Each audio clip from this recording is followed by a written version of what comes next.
Bonsoir, bonjour, bonjour à tous. J'espère que vous allez bien aujourd'hui. Je suis ravie de vous retrouver pour le 14e jour de ce challenge 365 jours de live. Je vous laisse vous connecter tranquillement. Faites-moi un petit coucou quand vous arrivez. Vous pouvez même me mettre un petit émoticône. Coucou Jean-Paul, mettez-moi un petit émoticône pour représenter votre humeur du jour. Si j'y pense, je pense que ça fera partie des petits rituels de ces lives. C'est quoi votre humeur du jour?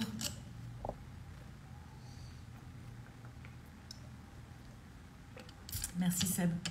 Aujourd'hui, j'ai envie de vous parler de l'ennui. Et notamment de cette peur du vide qu'on peut avoir dans cette vie qu'on a parfois, où on est sujet à tellement de stimulation, de sollicitations qui viennent de toutes parts. Coucou Elodie, je suis très contente de vous voir, de vous retrouver. J'ai envie de vous parler de ça parce que c'est vraiment quelque chose, l'ennui, qui a fait partie de ma vie, qui fait partie de ma vie depuis, je crois, à peu près toujours. Et si ce n'est l'ennui, en tout cas, c'est ces temps et ces moments de retrait, de solitude qui sont tellement bénéfiques pour moi. Et dont je n'ai jamais eu peur. Désolée, c'est les bruits du siège. Dont je n'ai jamais eu peur. Et je me rends compte qu'en fait, il y a plein de personnes qui ont peur de cette solitude, qui ont peur du silence, qui ont peur de l'ennui et qui évitent ça à tout prix. Et je me souviens, quand on est rentré en France, on était chez mes parents pour quelques temps, le temps de trouver notre appartement. Et chez mes parents, il y a tout le temps, par exemple, la télé. Et puis, s'il n'y a pas la télé, il y a au moins la musique. Et c'est vrai que pour moi, c'était parfois compliqué parce que c'était tout le temps de la sollicitation. Et dans un esprit comme le mien, qui est déjà tellement bruyant parfois à l'intérieur, c'est vrai que j'ai vraiment besoin de ce calme extérieur. Et donc, ma mère me disait, mais moi, j'aime pas le silence, en fait. J'aime pas quand tout est silencieux, quand il n'y a pas de bruit. Et en fait, elle finit par me dire, j'aime pas parce que, en fait, je me mets à réfléchir. Et j'avais envie de dire, mais oui, c'est exactement ça. C'est exactement pour ça que le silence extérieur est nécessaire pour qu'on puisse, à un moment donné, entendre le bruit qu'il y a à l'intérieur de nous. Parce que si jamais on est attentif à ça,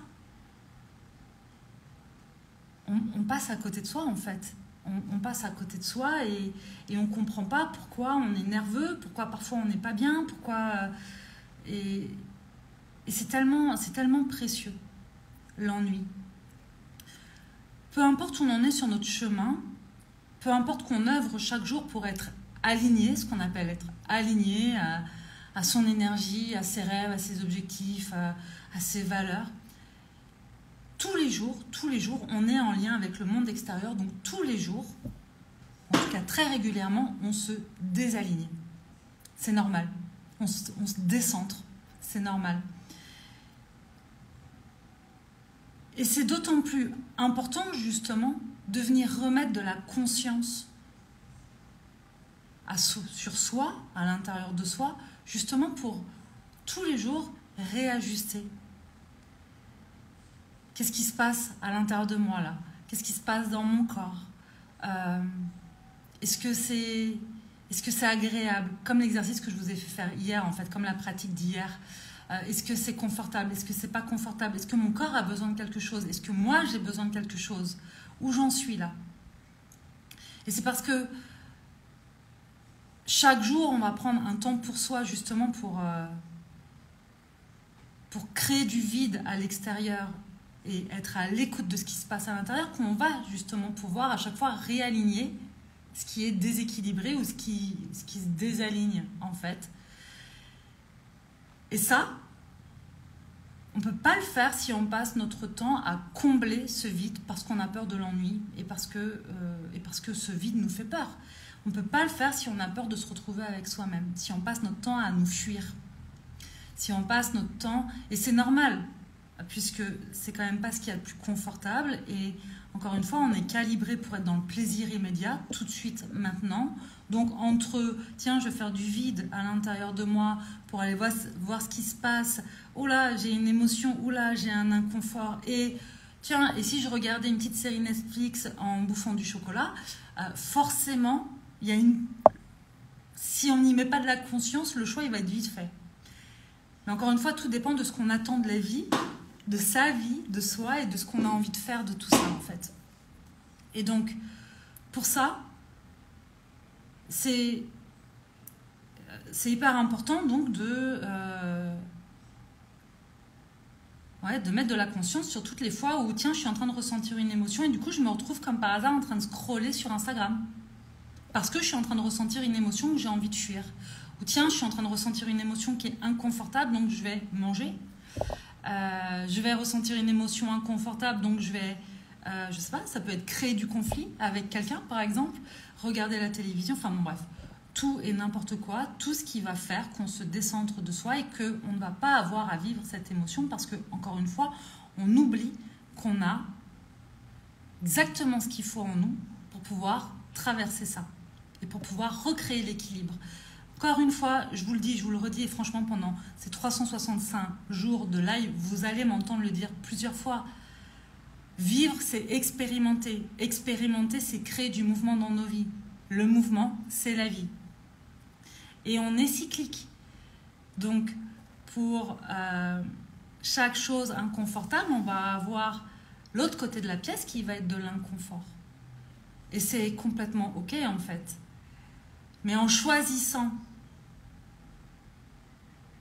la direction qu'on a envie de donner à notre vie, en choisissant de quoi on a envie de remplir notre quotidien, en dehors de scroller des bruits comme ça et des sursollicitations qu'on n'a pas choisi, choisir de quoi on va faire fleurir notre jardin intérieur va nous permettre de choisir aussi nos inconforts. Vous comprenez? Dans chaque projet, dans chaque rêve, dans chaque ambition qu'on a, il y a une part d'inconfort, il y a une part de peur.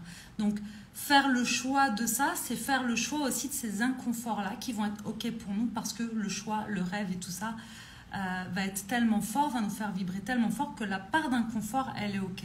Mais si on ne fait pas le choix et qu'on est juste dans « je comble l'espace pour combler l'espace », on va subir des inconforts qu'on n'aura pas choisis, de toute façon.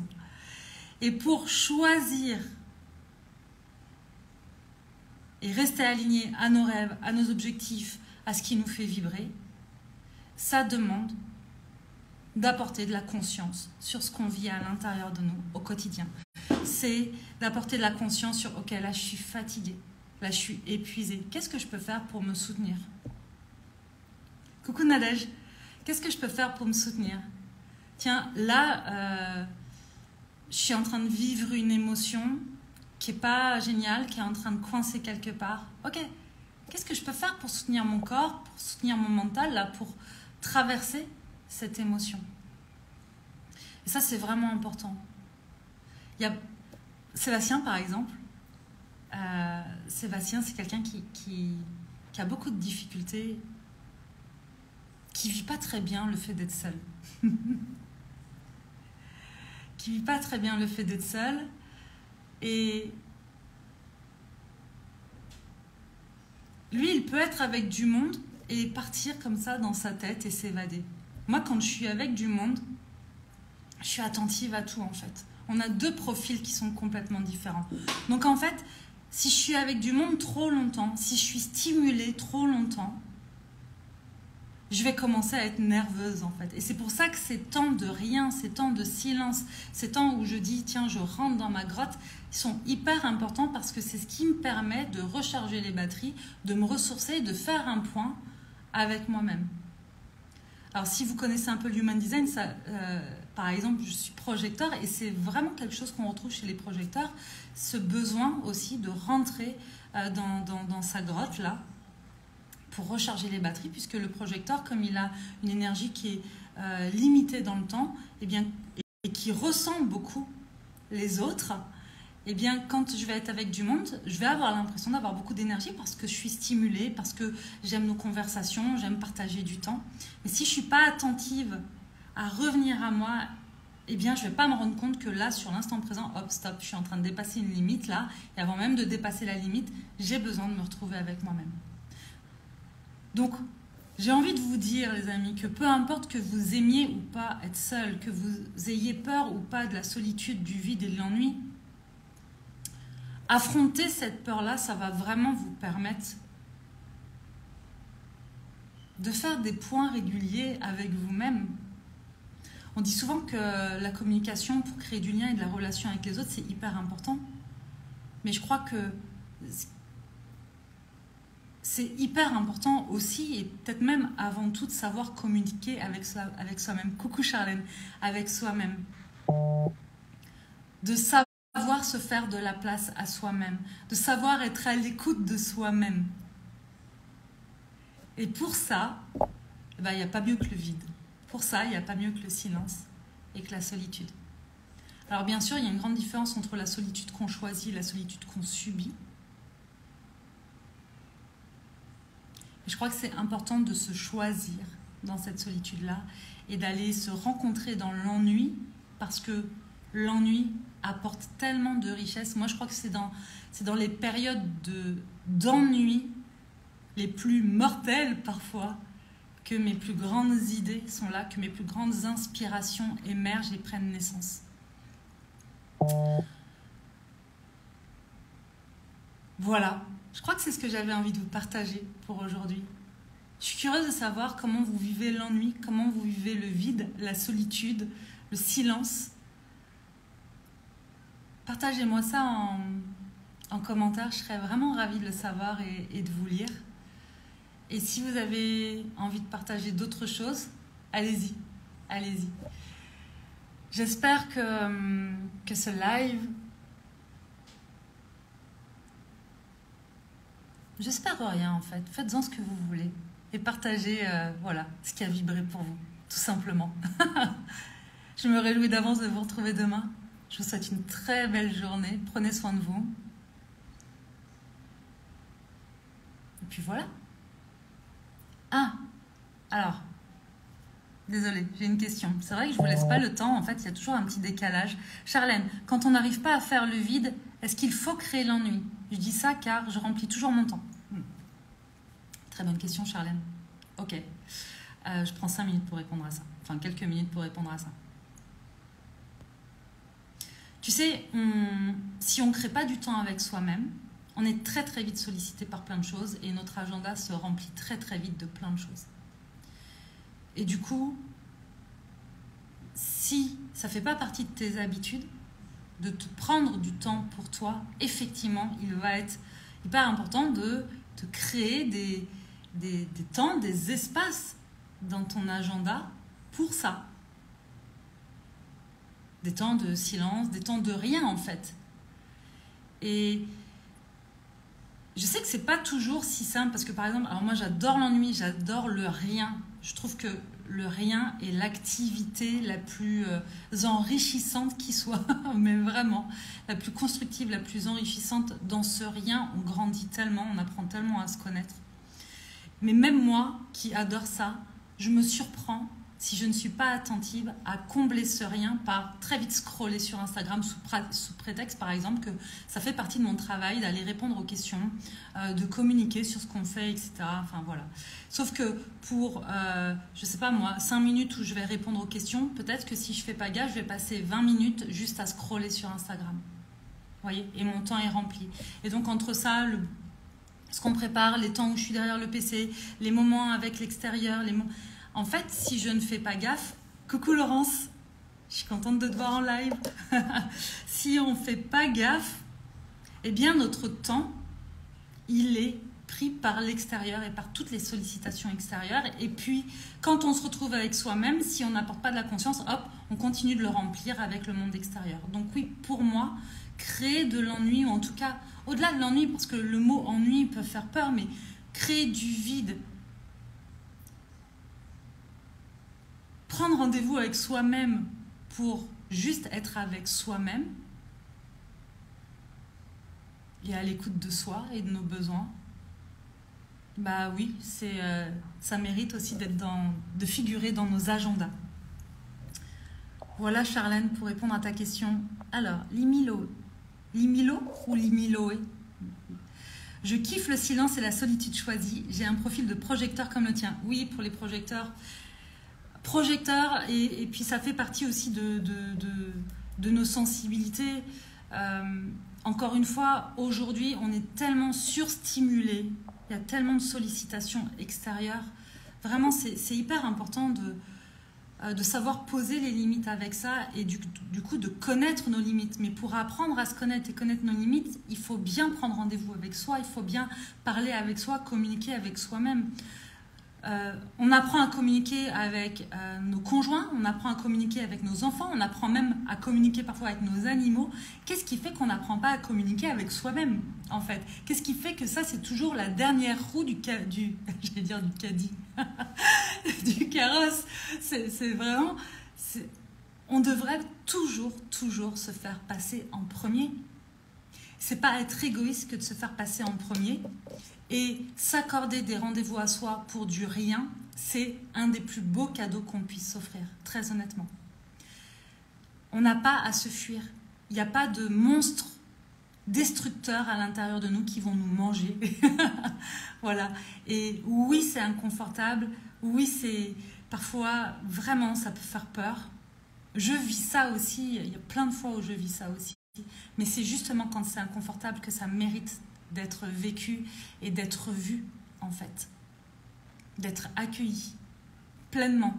Et après, il y a plein de techniques qui permettent justement de libérer, de faire circuler tout ça pour pas que ça stagne si vraiment il y a des peurs et des émotions là que ça crée.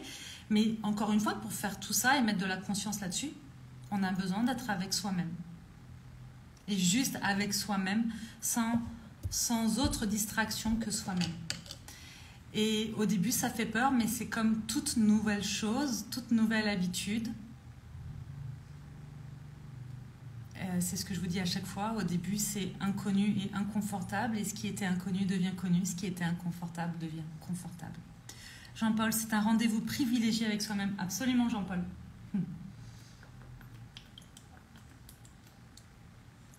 C'est le rendez-vous le plus important.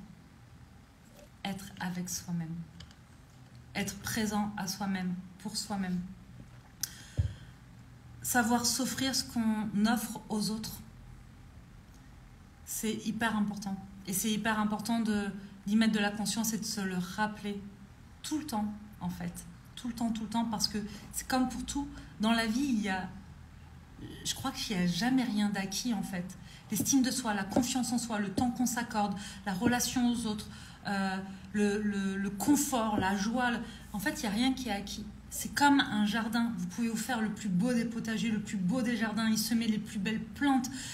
Si vous ne prenez pas un temps quotidien pour aller voir où en sont vos plantations, pour nourrir la terre, pour arroser, pour enlever les mauvaises herbes que vous ne voulez pas voir dans votre jardin ou pour en faire un bon compost, votre jardin, à un moment donné, vous allez y mettre les pieds au bout d'un mois. Et puis vous allez vous rendre compte qu'il y a plein de choses qui ont fané et qu'il y a des trucs qui ont poussé et vous ne savez même pas ce que c'est. Donc cultivons nos jardins au quotidien et faisons fleurir sur nos chemins exactement ce que nous voulons. Et ça demande de la conscience et ça demande de l'amour de soi et du temps pour soi et donc de créer du vide extérieur pour aller à la rencontre de son plein intérieur. Parce que je peux vous assurer que quand on crée de l'immobilité et du silence autour de soi, il y a beaucoup de mouvements à l'intérieur de nous. Il y a beaucoup de vie et de mouvements à l'intérieur de nous. Donc c'est important de prendre conscience de ça, d'être à l'écoute de soi, et encore une fois, et je vous le répète depuis tout à l'heure, d'aller à la rencontre de soi pour apprendre à se connaître. La base de tout, c'est la connaissance de soi. Et je suis vraiment persuadée que si déjà à l'école, c'était la première chose qu'on nous apprenait, avant de nous apprendre quoi que ce soit d'autre, apprendre à se connaître, pour pouvoir être en paix avec soi, je crois qu'il y aurait beaucoup plus d'amour et de paix. Ça, c'est ma petite vision utopiste, peut-être, mais je crois qu'il y aurait, en tout cas, on vivrait dans un monde peuplé de gens qui iraient beaucoup mieux. Et ça, j'en suis persuadée. J'en suis persuadée. Voilà. S'il n'y a pas d'autres questions, Laurence, tu es projecteur aussi. Yes. Je trouve que le human design, c'est vraiment passionnant pour ça. Ok. Pas d'autres questions, les amis? Je mets le live en replay. Et puis, voilà, dites-moi en commentaire, sous le replay, qu'est-ce que vous avez envie de retenir de ce live d'aujourd'hui? Qu'est-ce qui a vibré pour vous? Qu'est-ce qui résonne pour vous? Comment vous vivez la solitude, le vide, l'ennui? Bref, le rendez-vous avec vous-même, qui n'est pas d'ailleurs toujours de l'ennui. Hein. D'accord? L'ennui, pour moi, c'est quand on commence à le faire sur un temps plus long. Mais être avec soi-même est loin d'être ennuyant. Vraiment. Ennuyant? Ennuyeux? J'ai un doute. Allez, c'est tout pour moi pour aujourd'hui. Je vous embrasse et je vous dis à demain pour le 15e jour. Prenez soin de vous. Prenez rendez-vous avec vous.